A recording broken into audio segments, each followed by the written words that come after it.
All right.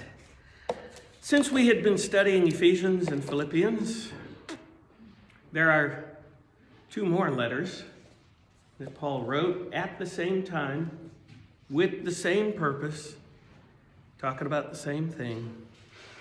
Why not just talk about those two and move on from that subject to a different one if you want to? Colossians was written at the same time as Ephesians and Philippians. We know this because Paul is pretty much saying the same thing in different terms, because you know how vocabulary is different in different places. Like friends that I have down in Kentucky, when they want to talk to everybody, they say y'all. You don't necessarily need to do that up north here, do you? Sometimes you do, but where are these people from? From down south.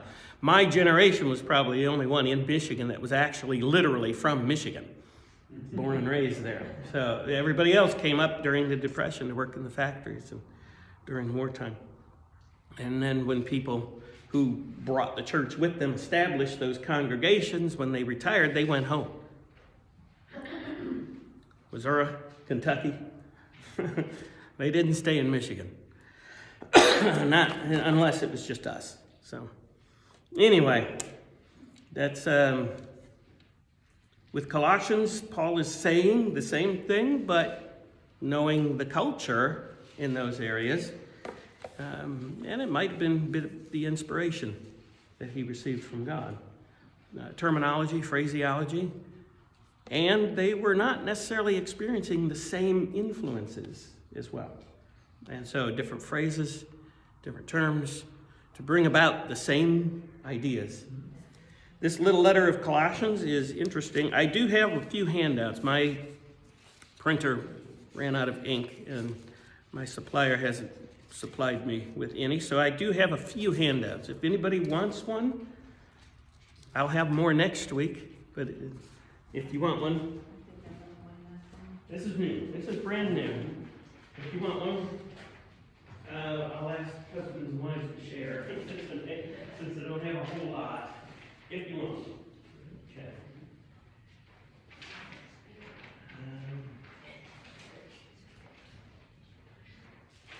Okay. What? How about that? A complete sellout. Okay. This one, church in Colossae, you're going to have to look at a map. And I don't know if your Bible has them. Mine has them in the back. And you would have to look at Paul's journeys in a little place, which is now Turkey, Asia Minor, in the Roman frontier. You will find a reference to Laodicea and Ephesus, but you will not find one for Colossae.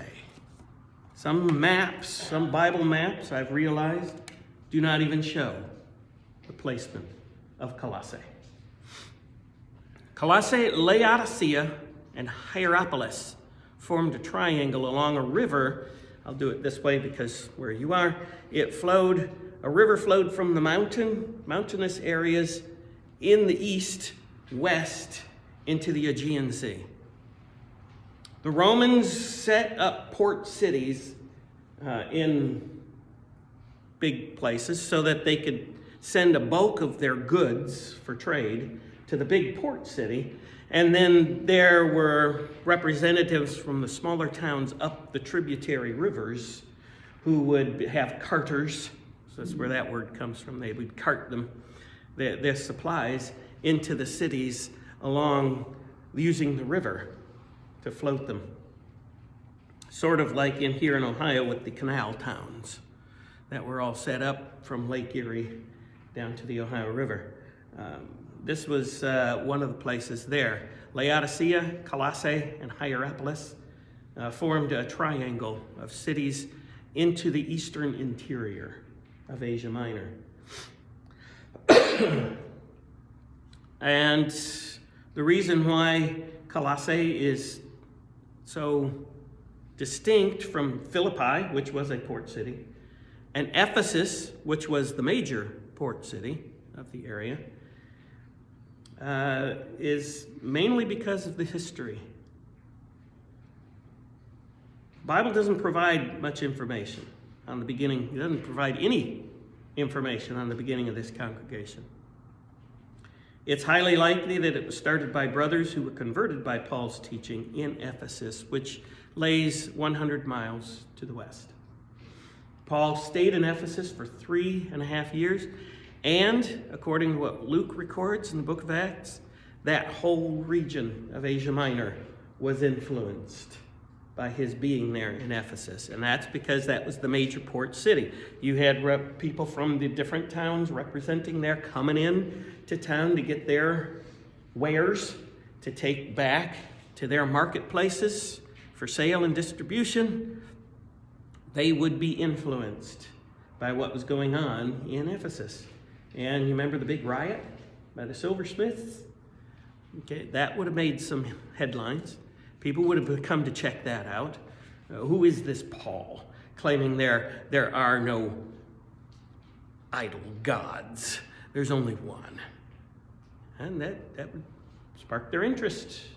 And you would have plenty of people who would listen to Paul, who had been converted, who could take that message back to their hometowns, such as Colossae. So it is believed that Paul had never been there. That we would find very strange, because we think we need a religious specialist to start and maintain a congregation. But who did it? The common folk.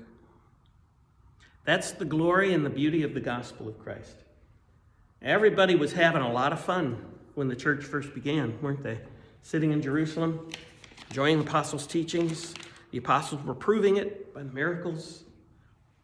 They had no plans to go anywhere. Yet what was God's message to the disciples? You're going to be my witnesses in Jerusalem, then in Judea, which is the surrounding area, then Samaria. Really? The half-breeds? And to all the different points of the world. It was not his plan for them to stay together and have fun learning this new religion. That is why I believe he allowed the persecution, because after the stoning of Stephen, everybody went back home. They had been in town for Pentecost. And they went back home taking that gospel message with them. One of the criticisms of Christianity was that it was too simple and too easy. When I would teach with, the biblical literature at the college, on the last day after the final exam, if they wanted to stay afterwards, I would give them my take on the book of Revelation. There were quite a few that stayed behind. I didn't tell them this, but afterwards, when I started my discussion after final exam, they could go home, but they decided to stay. I gave them extra credit for that. Yeah, and then after years of doing that, word got out. Stay after the final exam.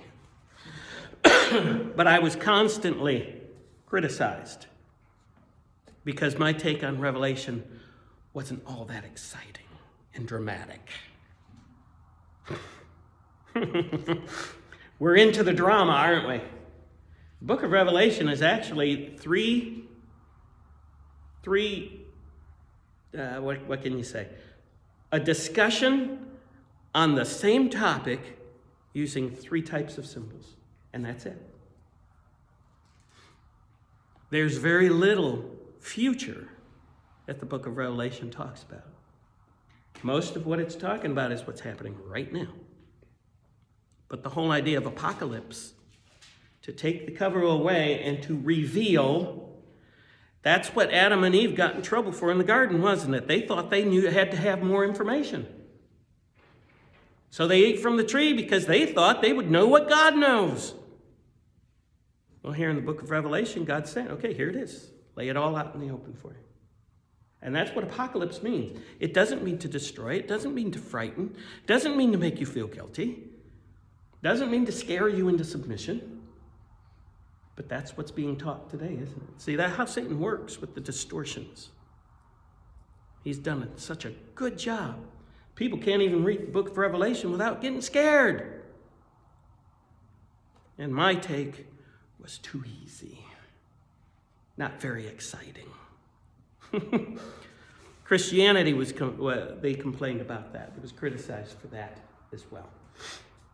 The Christians said, well, everything the prophets were talking about was Jesus.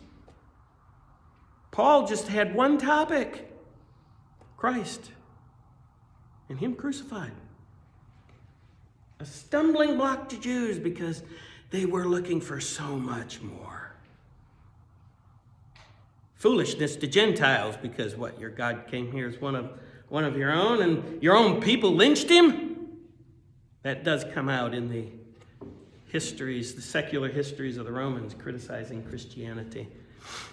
Yeah, they even have an art picture on one of the frescoes in their walls in the old city walls of Rome, where they have a cross, and a man with a donkey's head is stuck to it, with people bowing down at the foot, and it says, so-and-so, whoever these people are, worship their God.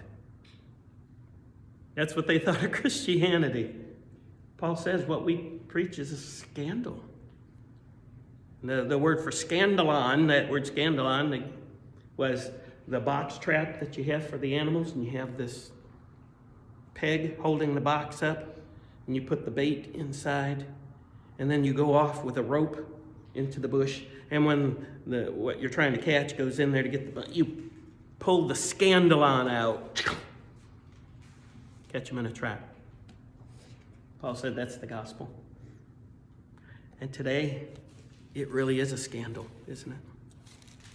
No one wants to talk about it. No one wants to hear about it. Yeah, we've heard it all before. And unfortunately, Satan has done such a good job even within the church that we have people that will hold to tradition and forget what doctrine is. Just like the Pharisees. Jesus criticized them for teaching as doctrine commandments that humans made up.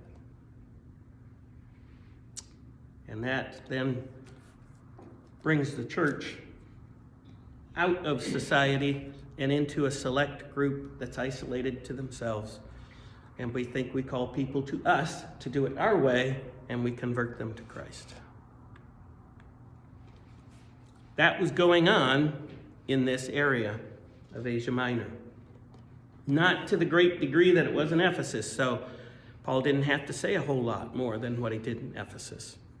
Not to the extent in Philippi, where it was starting to mingle inside the congregation, where people were fighting over things that didn't matter. Have you ever been in a fight in a church where you look back on it and think, that didn't even matter? I don't remember how many ladies had to be pulled apart after a fellowship lunch one time because the tables weren't set up the right way. See how Satan works. Has to be done a certain way, at a certain time, a certain method. We like to map it all out. We get our 5 acts of worship, which are actually gleaned from portions of letters that weren't even together at the same time for 300 years, and we make them doctrines. And everybody has to do the same way every time. When actually worship to God never starts, never stops. It's where you are with God every moment of every day. Too easy, isn't it? Too simplistic, isn't it? Surely you got to do something. No, we're not saved by works. Why? We're saved by the grace of God. Do you like the word grace? I remember in grad school, the doctrine of grace, and it was a study of Romans chapters 1 through 8, basically. And just sitting in class, leaving and going home, the long drive home from Cincinnati, every night with my stomach churning because I could not understand what grace was. I'd never been taught that. You don't know. You have to earn it. That's the human way, even in our fellowship. You have to do.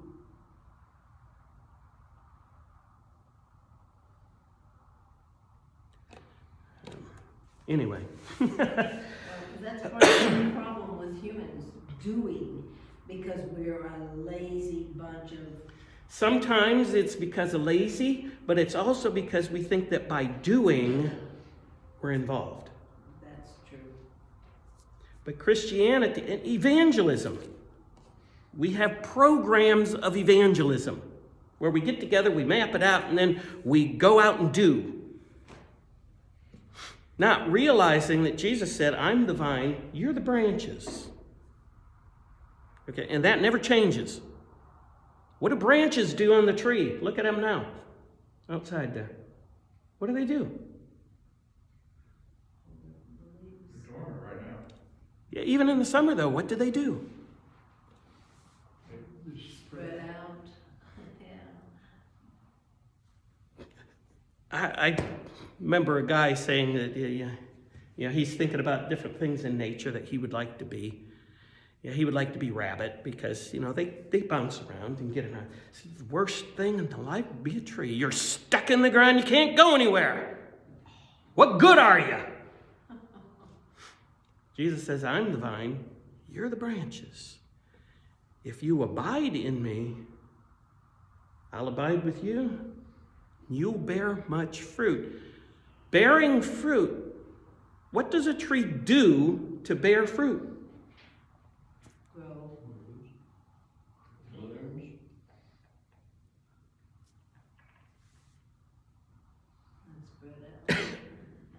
That's it. By staying connected to the vine, you're getting the nourishments from the soil. They're flowing out through the branches. The leaves are bringing in light, everything else, and the fruit happens. Evangelism isn't an active verb. It's actually a passive verb. Like Jesus, when he was crucified, he did not go to the cross and crucify himself. It was done to him. He submitted to it. Evangelism isn't something we do.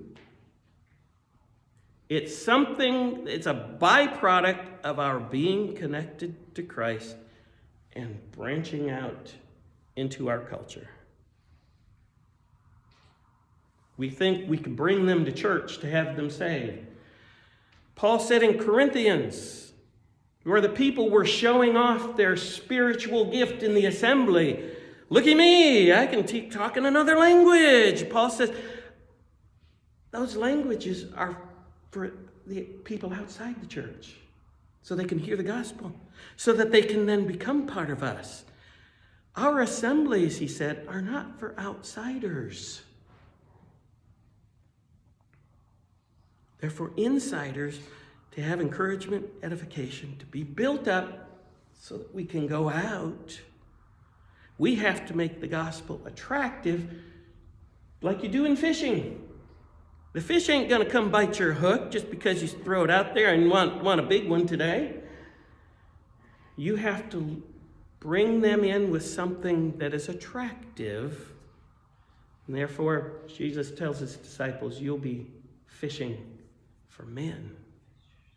Okay, you don't drive sheep either.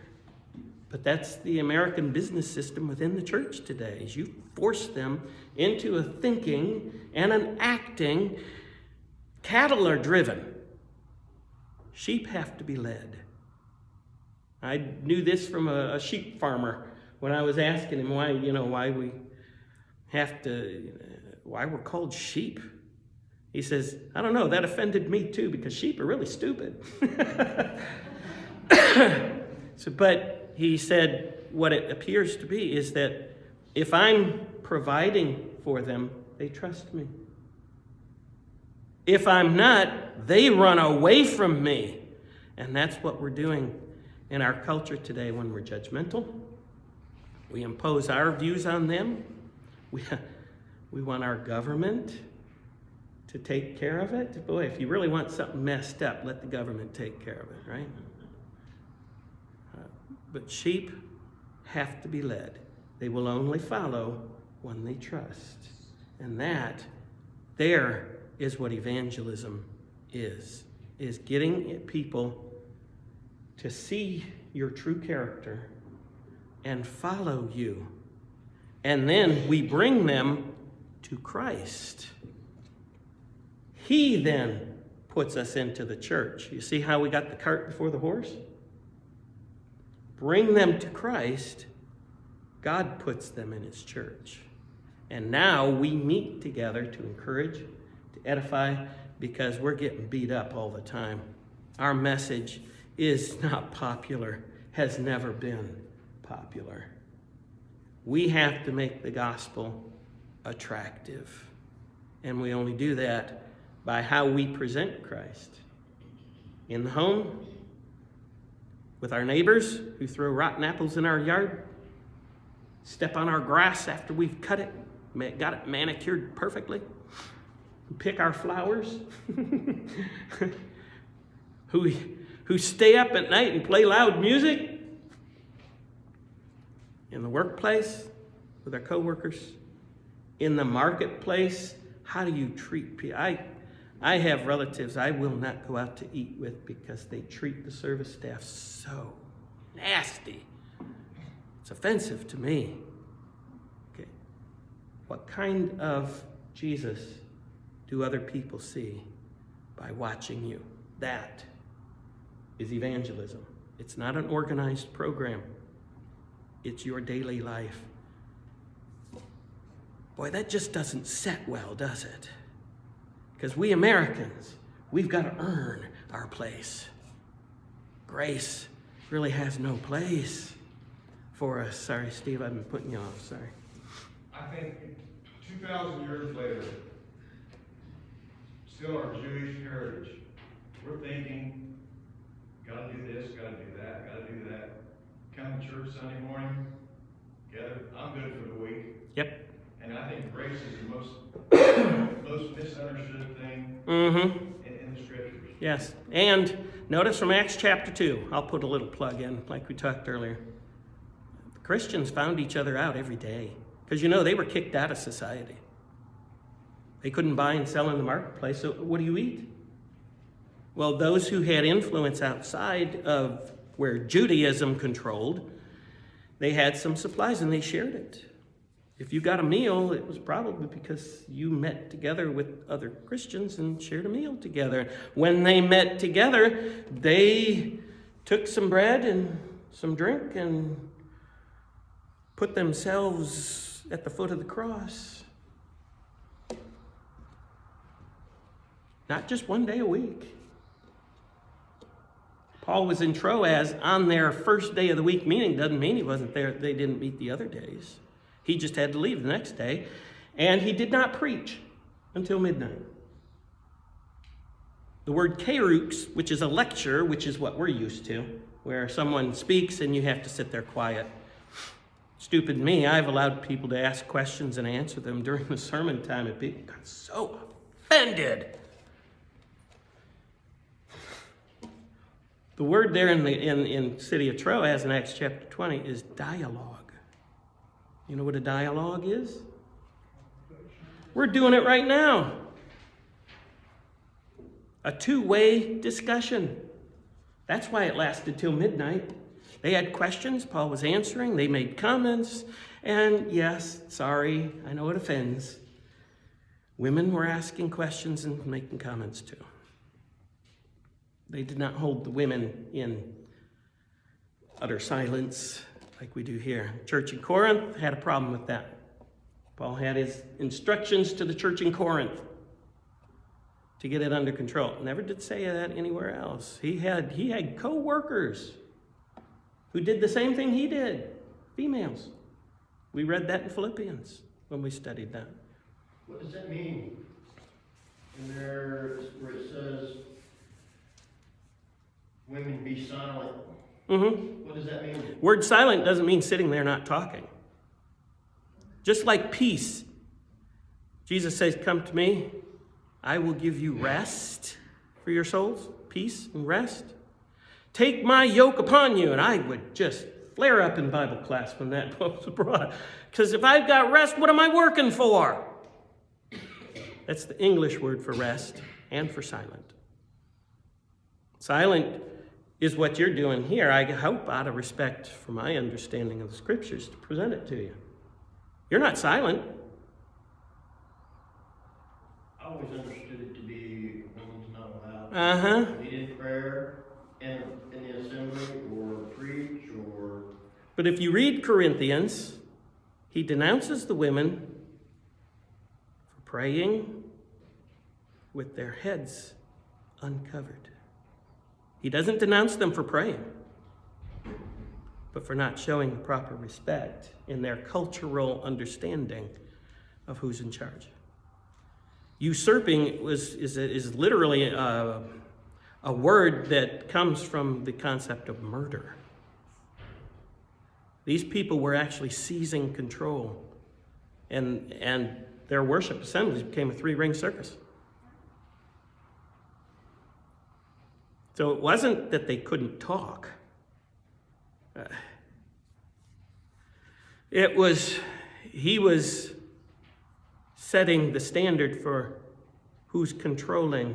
Okay, when we come together, like a discussion like this, somebody's got to be in charge. I'm in charge, but am I a tyrant about it? Do I not allow you to talk?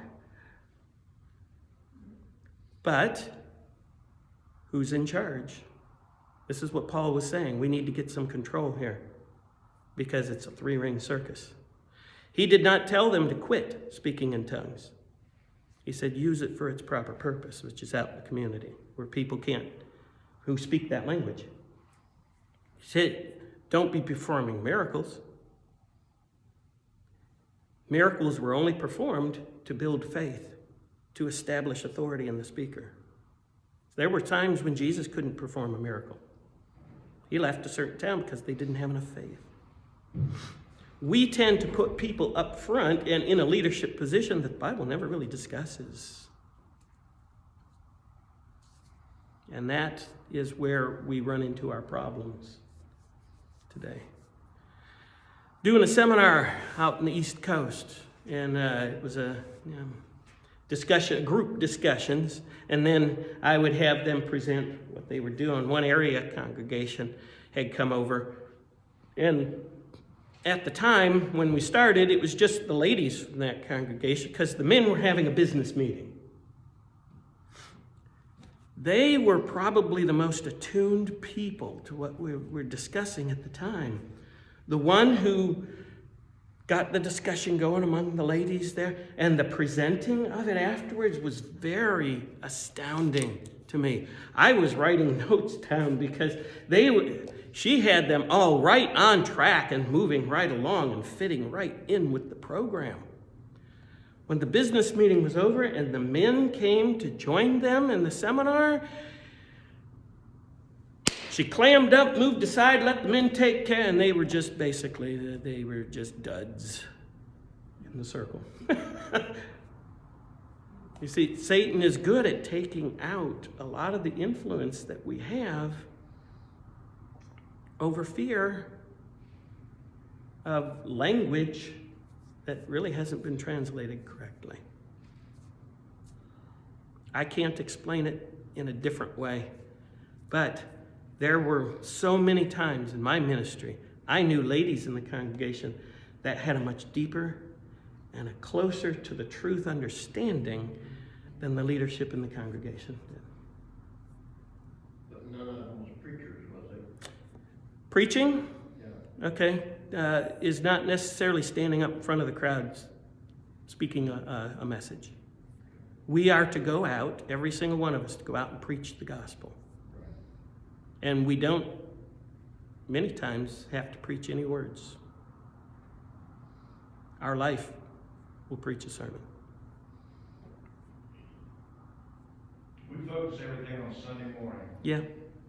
And on what happens in the building. Right, that's what I'm getting at. The early church did not meet in buildings. Not for 300 years. They never had a building set aside for the specific purpose of biblical instruction or worship practice. They met in private homes.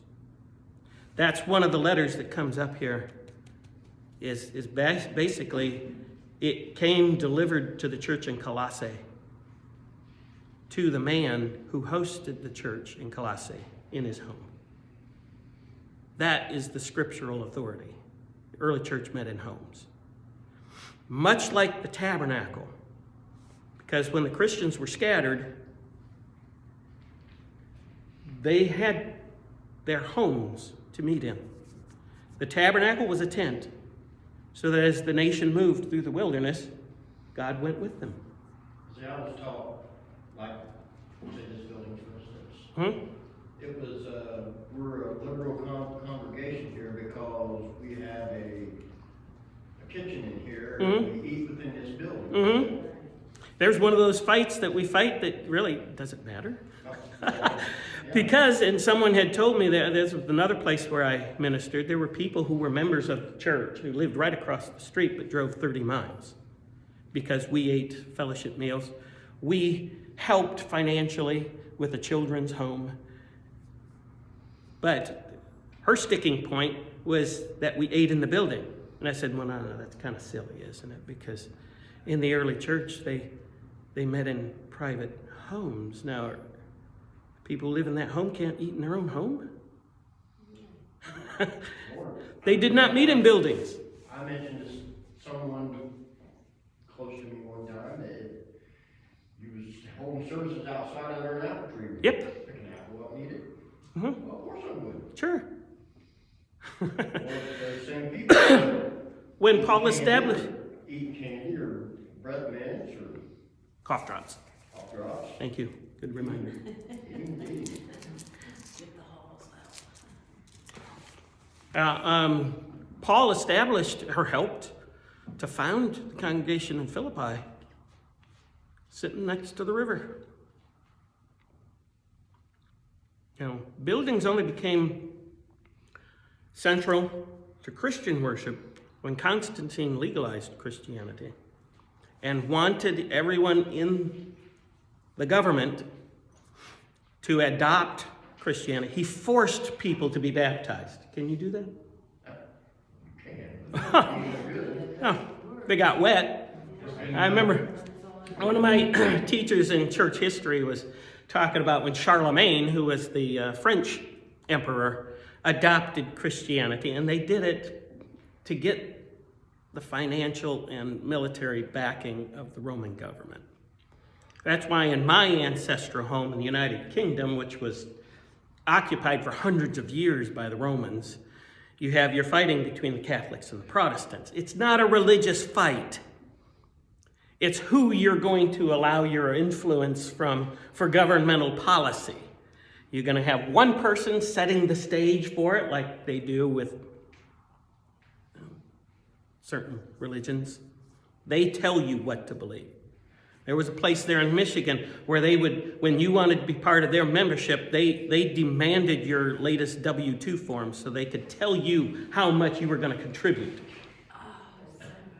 Wow. When Is that called tithing? They went well beyond tithing. And they had a magnificent building. They had school. They had sports programs that won the district titles all the time. See, to us, that's a sign of success, isn't it? We count our success by our attendance. And actually, there are very faithful people who can't be here. One man who should have known better said that they were providentially hindered from attending.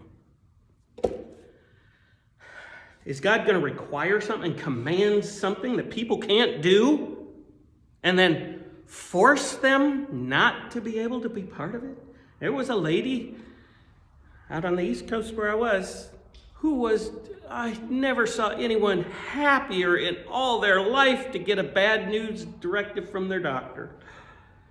Finally, she's so infirmed, her doctor told her, don't go to church services anymore. Oh my goodness. She said, I felt so relieved. Because we teach that attendance is commanded, don't we? Hebrews chapter 10 is not a command. It's a hortatory subjunctive. That whole passage is hortatory subjunctive, which comes from exhortation and subjective. Our hortatory subjunctives are, let's have lunch today. Oh, sorry, I have plans. We were going to go somewhere else. Can't do it today. Got to work. My sister lived in Florida, and we went to, the sign said the Church of Christ. Mm-hmm. The first thing that one of the ladies asked me was, not where I was from, but do you have a kitchen in your building? Uh-huh. And of course they did not, but they let us worship with them. Mm-hmm. I lost count a number of times there where I was in Michigan. Visitors would come in and look around the building. See if you had a kitchen. Do you have fellowship luncheons in the building?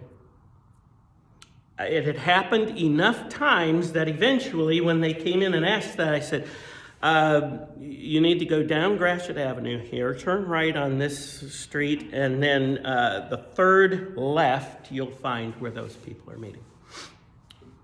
And they were very proud to leave.